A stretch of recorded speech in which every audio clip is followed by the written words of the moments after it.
Okay, 3, 2, 1. Welcome to the Texas Values Report. This is Jonathan Saenz, president of Texas Values. Great to be with you on a Saturday afternoon in the great state of Texas. Hope that you're enjoying time with family, maybe watching some football at some point today, maybe out with your family, enjoying some of the somewhat cooler weather. So whatever you're doing, I hope that you take a little bit of time to listen to the show. If you haven't listened to the show before, you know we talk about the issues of faith, family, and freedom, and particularly as those issues come about in the areas of the courts, the legislature, and the media. And we're going to mix it up primarily today on issues of the legislature at the local level, really on policy issues, but also a very important court case that just happened recently here in the state of Texas. You know, our issues really will focus on what happens in the state of Texas, but sometimes there are things that are happening outside of the state, particularly in our role in our state, that can impact other parts of the country. And that's no different. So if you know, I don't know how you wouldn't know about Hurricane Harvey, right? So everyone's heard of the storm. You've probably touched in some way. You might have volunteered. You might have given a little bit of money. You might have just said a prayer because you saw the devastation. And so I know, you know, our typical audience is here in the Central Texas area, but you can listen to the show online. So you may be in Houston. But nonetheless, I'm sure you're fairly familiar or have some knowledge of some of the things that have been going on in Houston really since the end of August, now into halfway through September, with Hurricane Harvey, first as a tropical storm, then as a hurricane. And so you're probably wondering, well, this show's about faith, family, and freedom. Why are we talking about one of the most devastating natural disasters? And for a number of reasons. I'm going to talk about some things that my organization was involved in. But today's show, we've got two guests. The first guest is Daniel Blomberg. He's an attorney with the Becket Fund. They're working on a court case that relates to the religious freedom of churches involved that have been hit by this hurricane and also that have been involved in some relief efforts. And then the second half of the show, we're going to talk to Pastor Charles Flowers about an issue that's been going on in San Antonio, where the school has a policy now in the San Antonio School District that puts the words gender identity, sexual orientation into their school policy and allows boys to go into girls' bathrooms if they make that request. And so we'll get into that into the second half. But I'm also going to talk about my staff who worked with Samaritan's Purse this week to do some relief efforts in Houston. But let's go into the main segment of this first half of the show, and that is a very interesting issue in a court case that's come up in the city of Houston, and also I believe involves a church out in Rockport where I have family that have property in that area. But Daniel Blomberg is our first guest on the show, and I'm going to let him lay that out. Daniel is an attorney for the Becket Fund for Religious Liberty, a national organization that works on religious liberty issues. Daniel has his JD from South Carolina, his undergraduate degree from Columbia International University. He's worked on some pretty important cases. The Little Sisters of the Poor case, very important religious liberty case dealing with Obamacare, and also the Hobby Lobby case about corporations having their own individual religious liberty rights and not being forced to violate their conscience as it relates to the federal government.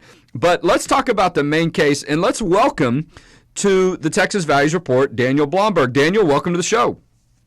Thank you, Jonathan. It's really good to be here. I appreciate you giving me the opportunity to come talk with your folks here this Saturday afternoon. Well, look, I mean, the religious liberty, what's happening in the courts, all those things are a very important part of the work we do, primarily at the state level. And so when we saw this issue come up, lay it out for our listeners. So your organization is representing some churches that have come into some conflicts with the federal government. There's a concern about the way FEMA is treating churches that are dealing with this natural disaster with Hurricane Harvey. Tell us a little bit about it. Yeah, well, I mean, the bottom line issue is that FEMA, while it's doing a lot of good, is also discriminating against churches just because they're churches, just because they're established to share their faith, to live their faith. And but let me step back a little bit and kind of frame the issue. Natural disasters aren't anything new. Harvey was something new in that it was the biggest natural disaster our country has ever seen. Initial estimates are putting it somewhere at a combination of Hurricane Katrina and Superstorm Sandy, which were obviously devastating in their own right. And just as before, the first responders and the leading responders are private citizens. the private community, right? People are coming together, and this estimate just came out the other day. 80% of the response, of the disaster relief response, is coming from private nonprofits, right? And these are people helping people. And FEMA comes in and provides a helping hand for the federal government to sometimes coordinate, sometimes assist in that final 20% and helping the other folks that are already there kind of maximize their efforts. And one of the things that FEMA does is it helps private nonprofits get back on their feet after a natural disaster. And the reason why is these private nonprofits often form community centers, right? And so they're the places around which the community gathers. And so restoring them helps restore the entire community. And so they'll give money to museums, and they'll give grants to zoos, and they'll give grants to a community center that hosts neighborhood barbecues and sewing classes and stamp clubs, all that kind of activity, because that's important stuff for the community as it's rebuilding. These are places where people all come together. Well, unfortunately, FEMA says, well, we're going to help out the folks like the National Cephalopod Research Center, that is, squids and octopi, right? We're going to help out people who are researching them. We're not going to help out the churches because the churches are established for a religious purpose. So even though those are community centers, the places where people come together and they gather, and even though rebuilding them is a really important part of restoring the community, FEMA says no. And they say no only because those community centers, those types of community centers, are religious. That's religious discrimination. That violates the Constitution, and that makes no sense precisely for what we talked about at the beginning, which is that churches are on the forefront of putting the communities back together. In fact, FEMA itself has said that churches are essential to the recovery effort. That's the word I was thinking of, essential. We're talking with Daniel Blomberg, lawyer for the Becket Fund for Religious Liberty. The organization is representing churches that have filed a lawsuit against the federal government. Daniel, I've had the honor of representing churches at times and worked on religious liberty cases going up against the government. It's no easy task. And so I commend you for stepping forward to do this in your organization. Tell me again the stat, though, that 80%, run that by our listeners again, that nice stat you put together, about 80% of the people involved in the disaster relief. Sure, and this isn't me. This is an article that ran just the other day in USA Today and The Atlantic, saying that 80% of the disaster relief efforts that are going on are being performed by nonprofits, and most of those nonprofits are faith-based. Well, FEMA recognizes this. Yeah, no, and while notable and important, is not surprising. I was on the ground with my team this week in the Houston area. Samaritan's Purse is an organization that's led by Franklin Graham, a very well-known religious organization, and they do things all across the world. They've got 5 trucks on the ground. I mean, they're doing great work, but it's not just them. I mean, there are a lot of different people that are faith-based that are doing that, and it is essential. Without them and other organizations, the government cannot do this alone, and oftentimes that's the case. And so I think that's very important for people to understand that. So when the government gets in the way of that, and picks and chooses and discriminates, the people that are going to suffer are people like those that my team and I saw on the ground who, they are just trying to make it one day to the next. It is devastating. And I was in Rockport, too. I think one of your clients, one of the churches is from the Rockport area. I have family that have property in that area. And so the need is great. And so what you're doing to try to get the government out of the way so they're not discriminating against churches, so they can't, so they can get the most out of their natural gifts to help the community. I want to also mention something, though. I saw that President Trump put out a tweet. This is the federal government, the FEMA, that is in the way, that's causing this problem, that's discriminating, and as it's been alleged in this lawsuit against the churches. But Trump put out a tweet saying that he didn't think churches should be treated this way. How did y'all see that issue? Well, so you're right. Friday evening, President Trump tweeted that churches should be treated. Churches should be treated equally, and that was a really good sign, because that's all the churches are asking for here, right? The churches that we're talking about, they're 3 small churches. One's in Cleveland. It's Highway Tabernacle up in Cleveland. Another one's in Cyprus. That's Harvest Family Church in Cyprus. Yeah. And the other one, like you mentioned, is down in Rockport. That's First Assembly of God down in Rockport. These are small churches that have been devastated by this storm. Rockport and Highway are going to have to completely rebuild their sanctuaries. They've been destroyed, and like you were saying, right? These sanctuaries often serve as the place that people go to get recovery done. Like when a few years ago there was the worst tornadoes the Southeast had seen in a long time. I went back to my native Alabama to help out with some relief efforts there. We drove hours and hours. A team of us from South Carolina at that time. We drove hours and hours to get there. And when we got there, the place we went, where the staging base was located, where all the work was happening, where all the food was being served, where all the workers were being coordinated, it was a small Baptist church in the hills of Alabama. And that's what's going on in Texas. I mean, Highway Tabernacle in Cleveland, Highway Tabernacle, they don't have a sanctuary, so they can't do worship services right now. They could move into their gym, except guess who's in their gym? FEMA. FEMA's in their gym, handing out relief and supplies and using the church's facilities, which is great, and the church is happy about that, and they did it back with Hurricane Ike, and they did it back with Hurricane Rita. You know, that's what they do. That's what churches do. And all they're asking is a fair shake to be able to line up with all the other nonprofits and get treated equally. Hold on a second. Okay, we're talking to Daniel Blomberg, lawyer for the Becket Fund for Religious Liberty. They represent churches that have had to bring a lawsuit against the federal government because they're being discriminated against because they're churches and they're trying to get FEMA relief. Let me make sure I heard you correctly. FEMA is set up in the gym of the Highway Tabernacle Church, but FEMA is denying the ability for churches to get disaster relief so they can get the rest of their property up and going, including the sanctuary? That's right. Wow. That's right. And you know what?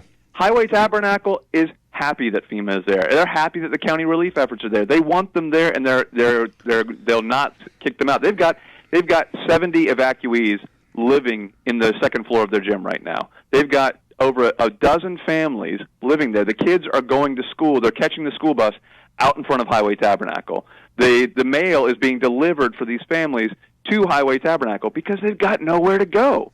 And this is what churches do, and they're driven to do it by their faith. And that's great. That's good. And you know what?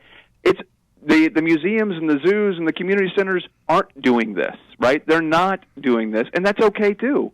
You don't have to be considered by FEMA to get these disaster relief grants. You don't have to help the community. You don't have to open your doors in disaster relief.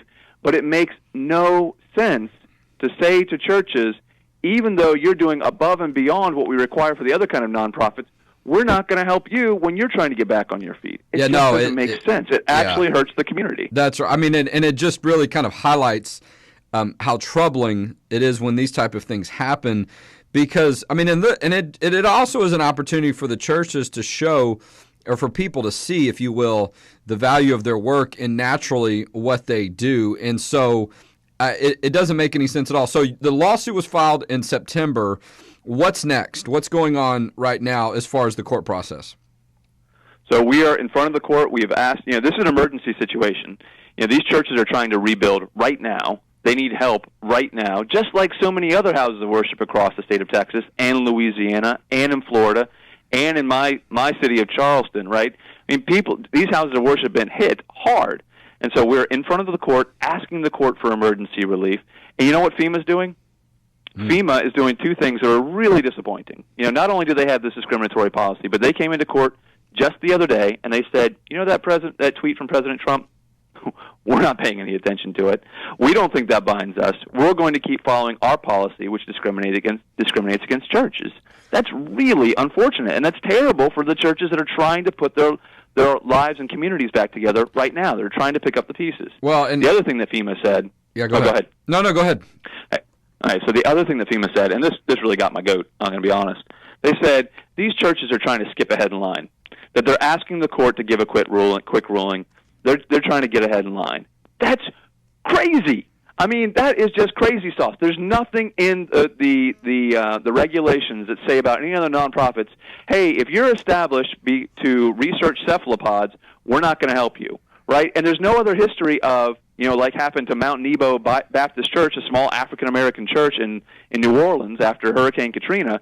No other locations have had a situation like they had, where it took 10 years for FEMA to look at them in the eye and say, you know what, we would help you out because you've done things like clothing drives and you've done things like HIV/AIDS counseling and you've served your community in all these ways. But guess what? You were established to spread the gospel of Jesus Christ. It says that in your articles of incorporation. Since that's why you exist, we're not going to help you. That's wrong. And to say that churches are trying to skip ahead in line when all they're trying to do is put to bed a unjust discrimination that FEMA's been engaging in for decades is, frankly, a little irritating. Well, and I mean, you could argue the U.S. Supreme Court has addressed this issue, or certainly seemed to address an element or a principle of this with the Trinity Lutheran case recently. And so, it doesn't seem like the federal government has a strong case. They're not going to look good publicly. I mean, particularly with the court case being in Houston. I mean, the devastation is all around that community. I drove through it earlier this week. I have friends and family that are there. And not to mention the fact that the recovery efforts are going to go on for quite some time. It's not like people are like, oh, well, that storm blew through and we're moving forward with the next thing. I mean, just look at the media. I mean, it's going to continue to be talked about. And then you've got now President Trump stepping in and giving his opinion. So, well, look, we wish you the best on this. We want to get an update from you as it goes along. Tell us the website of your organization if people want to find out more about what's happening on this issue and others. Yeah, go to BeckettLaw.org. That's BECKET law.org. You can find out more about this case. You can find out more about these churches, Highway Tabernacle, Harvest Family Church, and First Assembly of God down in Rockport. These are churches that are in need of help, and these are churches that are trying to help everybody else, right? Because once they win this case, and we like you said, the Supreme Court's ruling in the Trinity Lutheran case just this summer should be great precedent for why the churches should win this case. Once they win this case, they'll be opening the doors so that FEMA will treat every other house of worship fairly. That's very important. I agree. Daniel Blomberg from Becket Fund for Religious Liberty has been our guest today on a very important case about religious liberty and how churches are being impacted in a negative way by FEMA. And we hope this continues to move forward and you have success with it. And we look for an update from you soon, Daniel. I'll look forward to it, Jonathan. Thank you. All right. Thanks for being on the show. Well, that's good stuff. I mean, look, this is an important issue. We're going to talk about it. We're going to have it on our blog, on our Facebook page, and you can see more updates there. And we'll be staying in touch with the Becket Fund to find out. Let's switch gears, though. So that is a Houston issue, somewhat more of a national issue. You've got FEMA involved. You've got the federal government involved. But at the local level, we've been dealing with an issue and interacting and helping our friends in San Antonio on an issue that, look, and you might hear, oh, San Antonio, I don't have to worry about it. I don't live in that area. It's an indication of what could be coming to your school district next. And so Pastor Charles Flowers is going to be our guest in this next segment.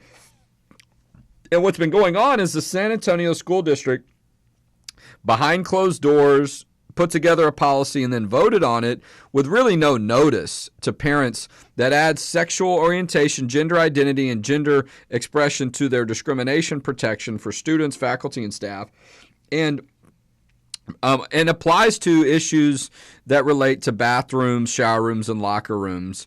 And so anytime you add the words gender identity, sexual orientation, particularly gender identity, to your discrimination protection list, that's where the people are able to request to use the bathroom or shower or locker room that corresponds to their gender identity, which can be different than their biological sex. So that's a new policy in San Antonio. And when they put up the notice for the policy, the description of what it would be didn't say anything about gender, didn't say anything about sexuality, didn't say anything about a school policy for bathroom, listed none of those things. I mean, you would have no idea what they were talking about or that any of these issues would have come up based on the description.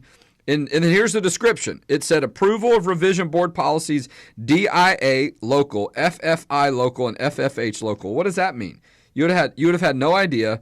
And so it seemed to be clear to us that what we were seeing was an effort by the school district to not be transparent and to be open, because they knew, and my belief is, it appears to us, if parents had heard about this, there would be controversy, there would be opposition, there would have certainly been more people at the meeting than one. So once the parents did find out about it, the next time the school board met in San Antonio was this Monday, and there was more than one person there. I can guarantee you. And somebody that was there on the ground was Pastor Charles Flowers. He's going to tell us all about it. Pastor Flowers, welcome back to the Texas Values Report. Good morning, Jonathan. I have a ringing on this end. I don't know if you can hear it on your end or not, but it just stopped. Oh, there we go. We got that cleared up. So the San Antonio ISD had a school board meeting, and we've talked about it on the show several times. I did a little bit of setup just now. So the update is you and I were a part of a press conference on Monday, but then there was a school board meeting Monday evening, and this issue was not on the agenda, but there's a public forum section, if you will, where people can just talk about whatever's concerning them, and that portion of the meeting was packed with our people, if you will, people on our side. Tell us how it all went down. Well, as you described, the San Antonio Independent School District Board fast-tracked something, an article on there that dealt with the school system and the bathroom issue and the gender identity issues without informing the parents. The major thing there is not only did it violate the safety of children, but they did it without notifying parents. And it seems to be a trend that those who are in authority in the educational system think that they no longer have to confer, nor do they need the insight or the consent of parents in dealing with their children, as if though they think that the state is now the master of children rather than families. Yeah, I mean, the kind of disrespect that you see is just, I mean, it's very troubling. And, you know, when the state legislature concluded their special session without passing the privacy legislation that would have made it clear what the statewide law and policy was on how to deal with these things, so school districts weren't making them up on their own and making a mess of this and causing controversy publicly, we said if this doesn't pass, you're going to see local school districts do it. They're not going to be transparent. They're not going to specifically notify parents. And it's going to cause a lot of problems. So let's have something consistent statewide so we can avoid those problems. But Joe Strauss didn't want to listen to it, and now here we are in San Antonio. And in less than a week after the special session ended, here we're now facing this issue here in the city of San Antonio. Well, and you know, yeah, as much as it might be nice to be validated, that's not our goal. We don't want these things to happen. There were a lot of parents that showed up opposing this. We had students opposing it. Tell us, you know, your impression of, I mean, I wasn't there. My staff was there. Nicole was there with you. The room was packed. So it's clear that there's opposition from the San Antonio community about this new school policy. Yes, and it was packed only because parents heard about it.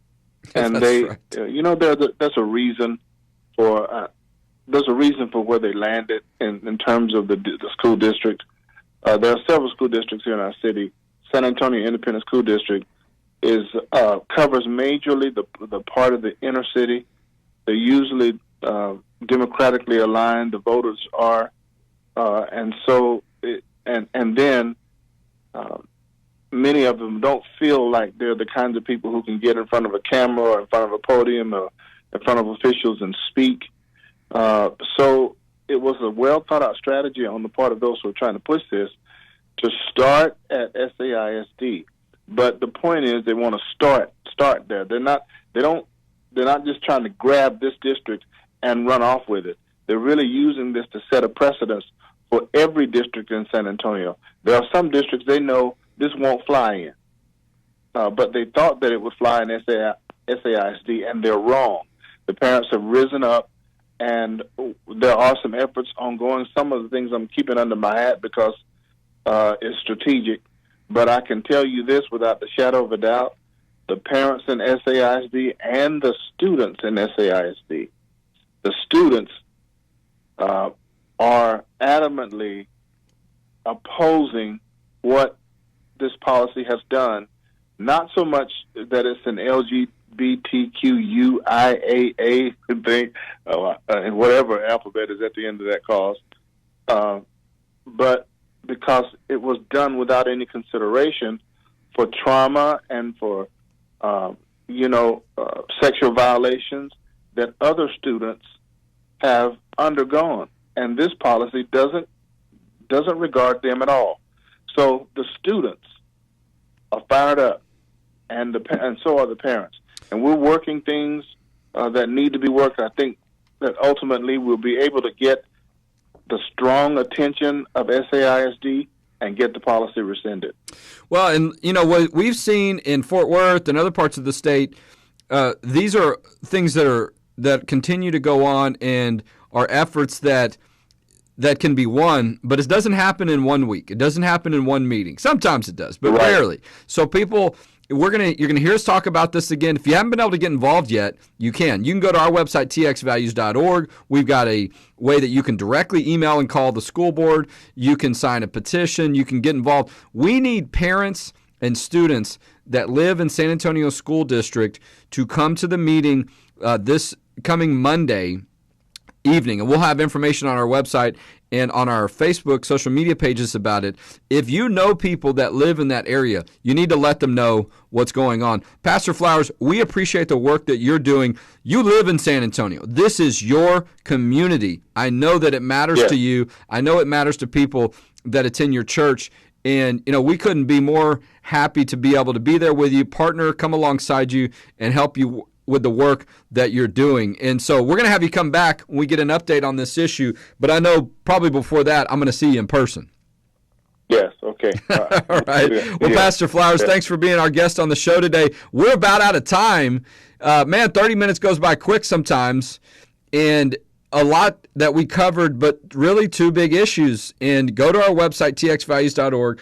Go to our social media pages. You can find out what's going on at the local level, at the San Antonio School District, the Houston issue. Before I conclude, my team had the pleasure of working with Samaritan's Purse, a ministry through Franklin Graham that is about disaster relief. We did it in Houston, my hometown where I grew up.